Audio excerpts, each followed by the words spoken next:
Hello, welcome to SwitchedOn. My name's Paul, and we're going to have a quick look at a new game that's coming out next week, highly anticipated one, and that's Little Town Hero, the game that was formally announced as just Town, and did get a full name, Little Town Hero, a few weeks ago. This comes from Game Freak, who are more famously known for their work on the Pokemon series, and they also released Pocket Jockey, which was an absolutely superb Nintendo DS game. I wish they'd remake that for the Switch. Would be absolutely brilliant. But anyway, we're not here to talk about that. We're here to talk about Little Town Hero. This is a JRPG. Going to have a full review of this one on the 16th when the embargo lifts. But allowed to bring you a little bit of gameplay today. Can't give you too many of my thoughts so far due to the embargo, but I'll just have a little look around and show you how it all plays. So hopefully we're going to get into a battle straight away, if we can. I'm quite sure what we was up to in my playthrough. Okay, so I need to head off to the mines, I believe. I've got to do some work for the day. So here you can see graphics are really nice, and it's got kind of a, I don't know, Studio Ghibli kind of style really. It looks a little bit like Ni no Kuni, just not quite as polished as that game. We're going to travel to the coal mines as the title suggests. So X button, like most JRPGs, brings up a quick menu and we can quick travel. We're going to head off to the coal mines. And may skip some of this because this takes a little while to do. We have to basically go around and talk to everybody, but I'll just leave it running for a little while just while I talk about some things. So we're called Axe as our character's name. You can change it. And so we've got to find out the 3 rules of mining before our boss will let us carry on working. So we have to go around and talk to everybody to find out the 3 rules of mining. So there isn't any voice acting in the game. It's all the voices are sort of vocalised by this weird Animal Crossing sort of bleeping.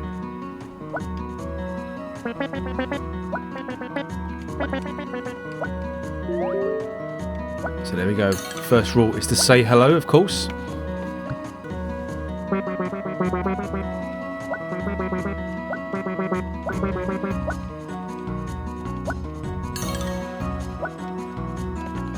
So here we are, we've got the 3 rules, so we're just going through and giving our boss the information that he needs.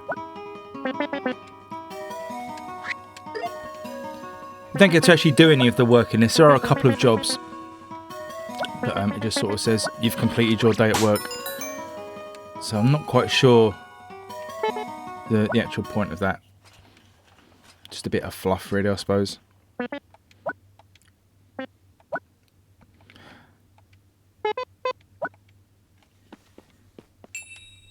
So Axe finds a gem in the mines. It grants him mysterious powers. Not so mysterious, they just make him more powerful. But I really want to get into a battle because this has got one of the most unique battle systems that I've ever played in a game. And it can be tricky to learn, shall we say, before I give any strong opinion on it.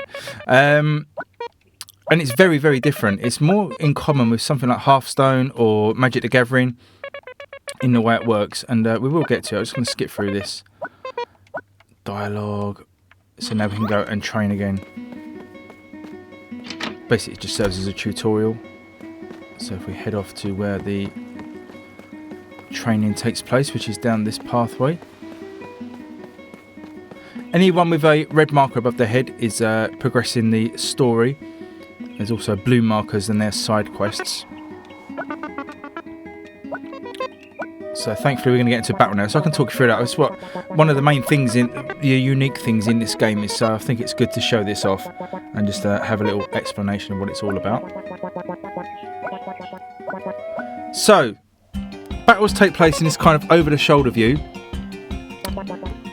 Generally one-on-one, although there is instances where you have a party member with you. We'll come to that in a little while. I think we have to fight our friend in a second. Just skip.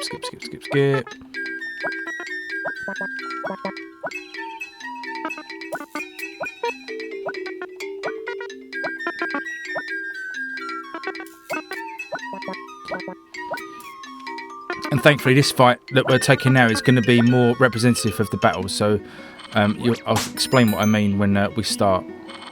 Because battles take place, everything takes place in the town here. When you actually do a battle, it takes on this weird sort of board game almost feel. It's a little bit like Mario Party, it really is, in a strange way. So yeah, lots of different systems feeding into the battle portion of the game, at least anyway. But it's a very untraditional JRPG, let's say that much. I've not seen any XP bars, not seen any levelling. So this is a battle. Each character has these bubbles around them that they're called ideas. Just going to skip through the actual tutorials. So yeah, these are the ideas. These are randomly selected. You have a pool of them. You learn more ones as the game goes on, that get added to your pool. But basically, they're randomly pulled out and placed around you like this. So to use an idea, you have to basically confirm it, and it costs a power to use. So the big number in the middle of these ideas in the clouds, you see this one's a 2, that one's a 3, this one hasn't got a cost, that one's a 2. That's your power that it's going to cost to use. And you see the little hexagonal bar above, flashing 2 orange hexagons. That's basically how much power you've got for this turn. So we've got a total of 3 power to spend. So we need to pick an attack to counter our opponent's attack. Now if you look at our opponent there, the green-haired fellow to the side, he also starts with some randomised attacks. Hasn't got as many as us, thankfully, but he's going with he's chosen an attack called Hit. Now there's 2 numbers associated with that, a red number and a blue number. The red number is an attacking value and the blue number is a defensive value. Now this is where the sort of Hearthstone or Magic the Gathering sort of feel comes in, is that when you pick your idea, they're actually called Is-Its, the ideas, and then when you confirm them they become Does-Its. Don't ask. So when I pick mine, my attack value will decrease my opponent's defense value of his chosen idea, and my opponent's attack value would decrease my defense value. That will happen simultaneously. If you reduce an idea's defense value down to 0, it will be considered broken and removed from use, so you won't be able to use it anymore. So I think the best thing to do is if we just go for an attack here. So I think we'll go with this one. It's going to cost us 3 points. No, we won't. We'll go. Oh, we will. We'll go with this one. So we're going to go with Tight Guard. It's going to cost us 3 points if the tutorial lets us do it. And you can see it's going to do 2 points of damage to my opponent's free shield, the blue number there, and my opponent's 2 points of attacking on his red number will reduce my 5 shield down to 3. So clicking A once confirms the idea. So that's cost us the power. We can still pick something else. But that one is locked in now and we can use that at any time. So we could, if we had ideas that didn't cost anything, we could use one of those now. There are reasons for doing that, but for now we're just going to pick Tough Guard. And you see the 2 combats come together. And there we go. So my opponent's hit has now sort of been greyed out, so he can't use that again. And basically a turn of combat ends when your opponent has used every one of their ideas, whether they're broken or not. If he's been through all of his ideas, that's 1 round of combat over. So he's using this next one called Blow. It's got 3 points of attack, 2 points of defense.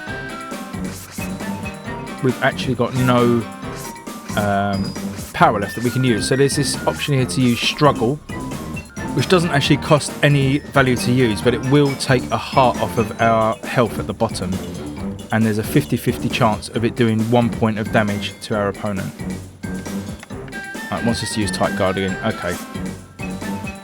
Because my idea that I used in the first round, Tight Guard, wasn't broken, so my defense value didn't get down to 0, I can use that again.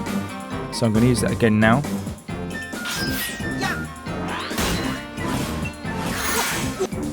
So there it's just saying the gauge in the middle of the screen is your power level, and it sort of starts to fill up. When it gets to the top, we get an extra power to use on our turn.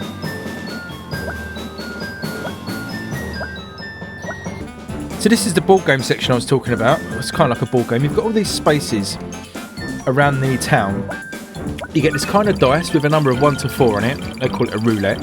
Press A to stop it, and it lands on a number, so it's landed on 4. And it means we can move 4 spaces around the village.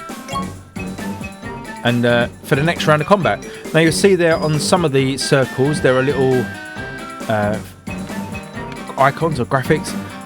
You come to those later in the game, but basically the next one there with the blonde-haired boy with the glasses, if I landed on that circle, then he would join me in combat, and I can utilise some of the skills that he has. But for now, move 4 spaces, and we're going to move on to the next area of combat for turn 2.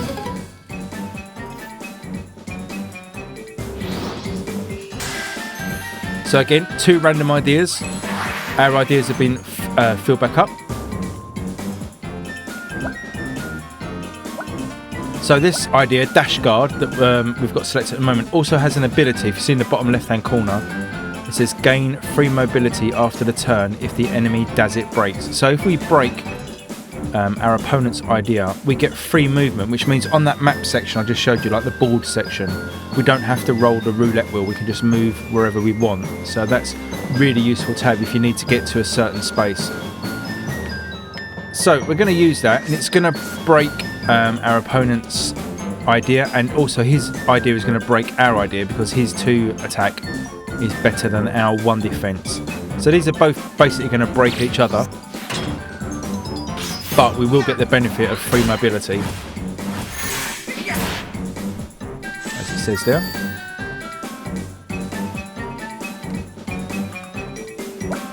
Now that's really important in later battles when you need to get to certain spaces. When the maps open up and there's more spaces to move around, there becomes things called gimmicks on the map, which are things like cannons and exploding barrels that you can use against your opponent. So it's really important to try and get to those spaces as quickly as possible. So the enemy has 1 Dazit left. Looks like any idea will help you achieve a break. So what we're going to do is break his last idea.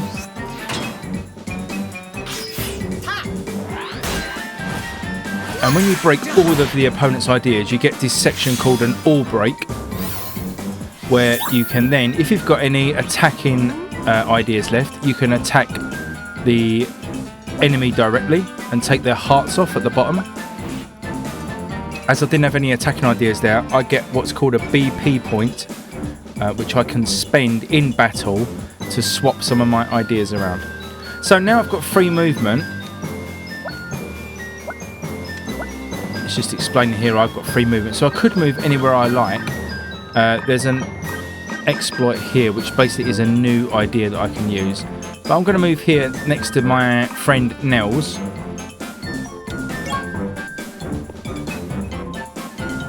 and it becomes a little bit more of a party sort of feel now in this combat. So I've got my friend Nels next to me, who has an ability that I can use once, a support ability.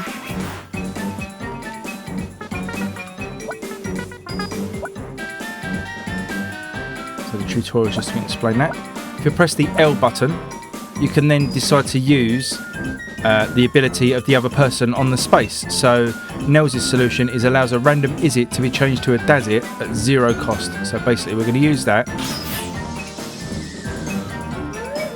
He uses the power of his snot bubble. I don't know what that is. But randomly he's chosen one of our ideas, and now he's chosen improvise, and that's now going to cost us 0 to use. So that is all good. So our opponent's picked slash, 2 attack and 2 defense. Now it does, if you notice as I'm spinning around these, it does helpfully tell you just above the idea if it's going to be broken or not. So you get really a quick at a glance idea if it's going to be broken. So we're going to use this throw. It's going to break our opponent's slash, and his attack is also going to break our throw, but it's only costing us 1 power to use, so that's fine. Okay, so the idea here is to break all of your opponent's ideas so they've got none left, and then you can attack them directly, which I think is going to happen on this turn. I don't think it matters too much what we use.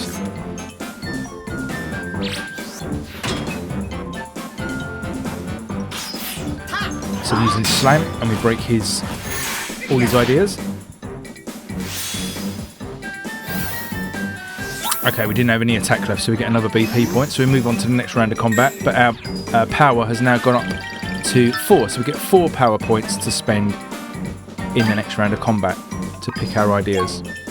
Now, basically, in these rounds of combat, you really want to spend all of your power. You really don't want to leave anything on the table because you just need every precious point. So, opponents only got one idea on this round. That's light blow.